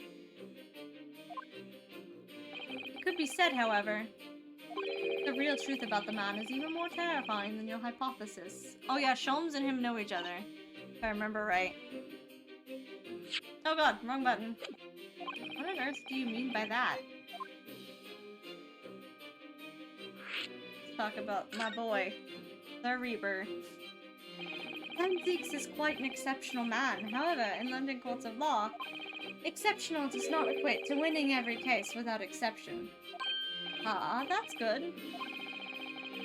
Becky sounds like she's gonna cry tears of joy. As you are no doubt aware, in a British criminal trial, there was both a judge and a jury. The judge officiates based on the letter of the law, whilst the jury offers public opinion and common sense. It's an excellent system whereby the defendant's guilt is considered from several points of view. However, public opinion in particular is somewhat easily manipulated. Right. Criminals and corrupt lawyers, for that matter, can use it to their advantage. By any means at their disposal, contriving evidence, calling impostors as witnesses, and so on. By such underhand means, those who would want to are able to sway the jury, which means that even in the light of irrefutable evidence, the prosecution can fail. But it means the wrong verdict can be passed. And sadly, is from time to time, my dear madam. It is simply the reality of the situation. That's alright. However, those indicted by Lord Van Zeeks cannot escape justice. Their fate is sealed. Aye. Though the adjudication may see them leave the courtroom. Adjudication may see them leave the courtroom with their freedom. Within months, they all disappear. It is most striking. They disappear, but how? Oh, by all manner of misfortune, sir. Perhaps they are trampled under a passing carriage, perhaps they fall into the Thames and drown. Perhaps they are suddenly overcome by a raging fever, or perhaps attacked by highwaymen. Oh, no. All examples of the reality of events here in London, I'm afraid, Mr. Norado.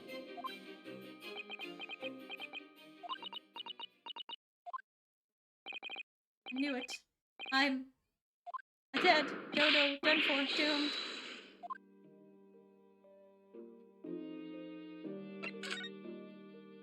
You said accursed lodgings before. Are you referring to your room at Mr. Garrido's house, I assume? Do you mean to say you believe the place is cursed? It's been a year now since I came to Great Britain. I gotta stand up. Hold on. My legs. My hips not happy with anything.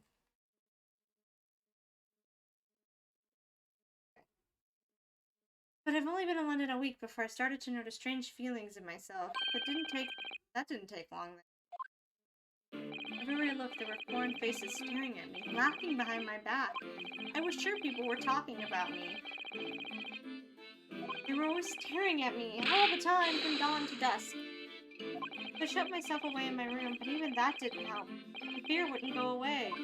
Is this an Edgar Allan Poe reference? I wanted to say that earlier. That this guy looks a lot like Edgar Allan Poe. And like the locking himself away in the room, hearing things, imagining things. I had to move a number of times, most recently to that room on Briar Road a week ago now.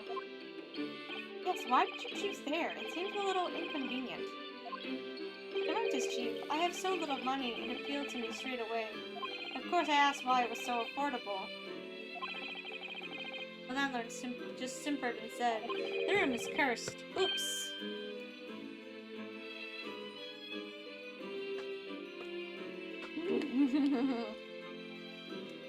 Oh.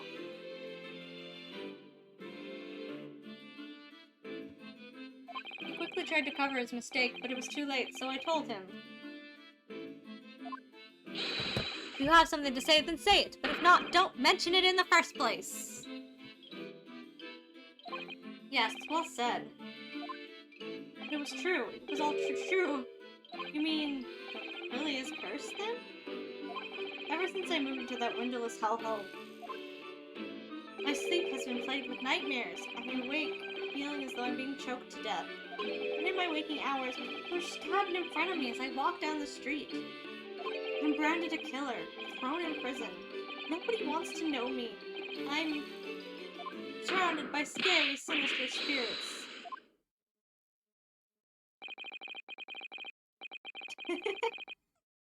There was someone on my side, just one person on my side. Can no one find it in his or her heart to believe in me? Really, no one at all? To believe. Yes, to believe.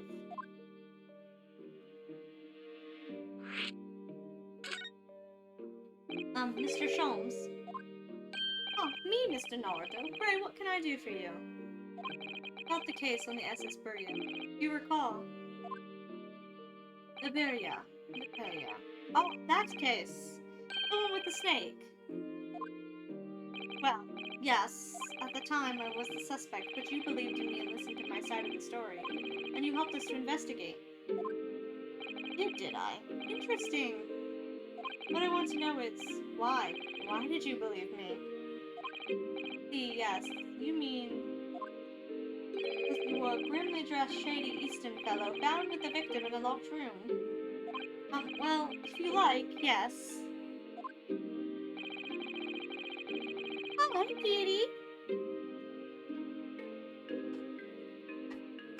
I'm a little surprised that the answer requires explanation, my dear fellow. It's quite simple, really. You said I didn't do it. But I could have been lying. You must have had your doubts. You must have suspected me a little. I think perhaps you have misunderstood. I neither recall believing in you, nor what you were telling me. You see, the only thing I believe in are those I choose to believe in. Welcome back. What? What do you mean, Mr. Sholmes? My hair, it's in the way.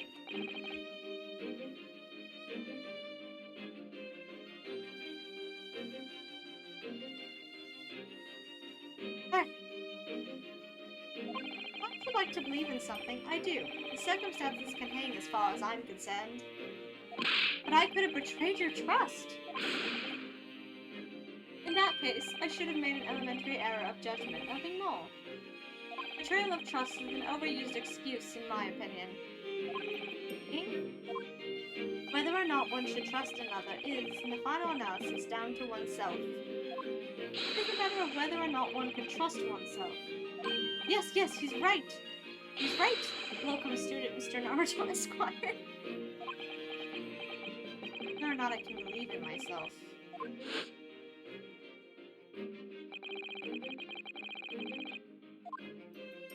That comes down to how much faith he has in himself. Listen to the dead boyfriend. So right, Kazuma.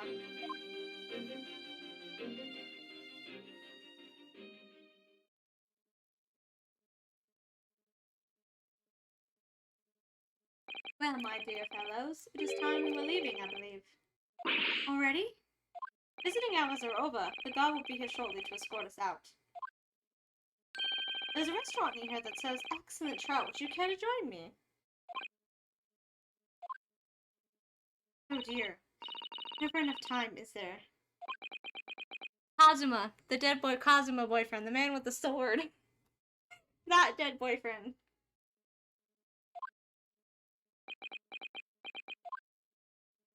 Mr. Natsume. If you'd like, in the trial tomorrow, I'd be happy to represent you.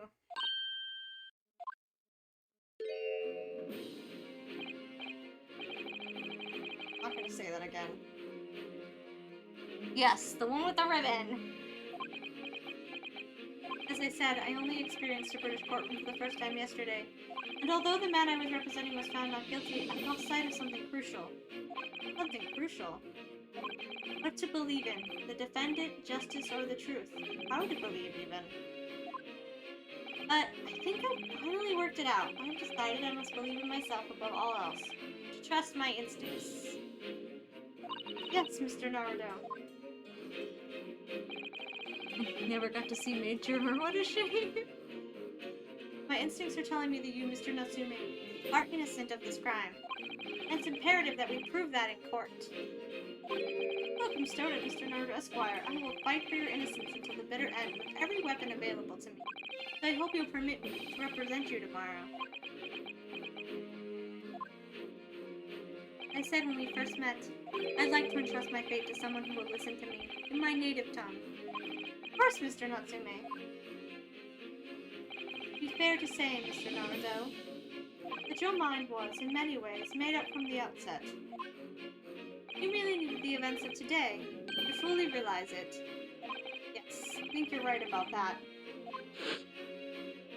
It's been a roundabout journey, but I got there in the end.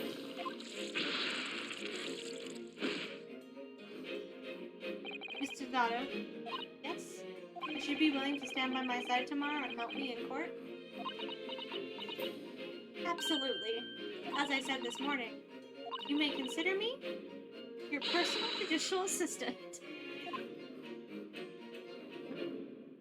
What can I consider you when you throw me across the room? Because you like to do that.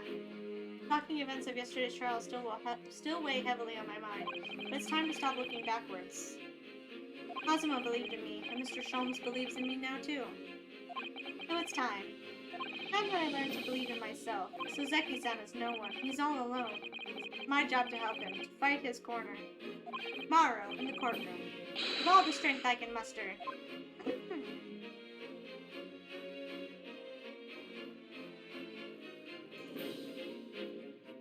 Epic time to save!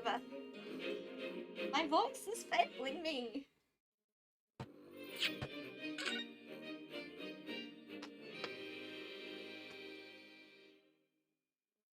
I believe we're already on part 3. That went long. This story is much longer. Trial part 1. Oh lord. Third part of this episode with the first part of the trial. Going great. This is a long episode. Oh. We're gonna call it there. And I think I'm gonna change it up next week. I think I'm gonna play Final Fantasy 15 every other day, along with Tales of Arise, because Final Fantasy 15 is long as fuck. But we'll see. But I will be back on Monday. And maybe during her break, I'll play this on the weekends, because I can just do short streams. She's got like a month off in a couple weeks, so we'll see. But I will play this next Friday as well. Bye! Take care!